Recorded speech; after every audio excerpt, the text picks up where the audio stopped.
দেলোয়ার এবং শাহিদা দুইজনেই হাঁটতে পারে না।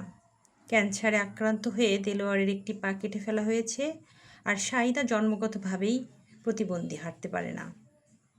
তাদের একমাত্র সম্বল ছিল এই পাটখড়ি দিয়ে তৈরি এই ঘরটি। তাও গত 2 বছর আগে ঝড়ের কবলে পড়ে ভেঙে যায়। এরপর তারা আর কোনোভাবেই ঘরটি মেরামত করতে পারছে না। তাই শাহিদার খুব কষ্ট যে নিজের জায়গায়, বাবার বাড়ি থেকে একটু জায়গা দিয়েছে, সেই জায়গায় একটা ঘর তোলার খুব স্বপ্ন, সেটাতে তুলতে পারছে না। এই জন্য এই অসহায় মানুষটির পাশে সবাই দাঁড়ালে একটা ঘর তৈরি করে দেওয়া সম্ভব। আসলে এই একে তো প্রতিবন্ধী, তারপরে তার সন্তানটি পানিতে ডুবে মারা গেছে, স্বামীও প্রতিবন্ধী, শাহিদাও প্রতিবন্ধী। এর চেয়ে একজন মানুষের জীবনে আর অসহায়ত্ব কিছু হতে পারে না।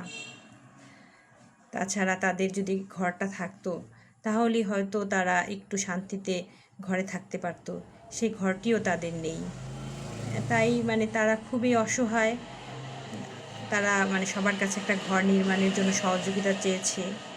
আর সেই ছেলেটিকে নিয়ে তাদের অনেক স্বপ্ন ছিল, ছেলেটি বড় হবে, ছেলেটি তাদের পাশে দাঁড়াবে, কিন্তু এই ছেলেটি পানিতে ডুবে মারা গেছে।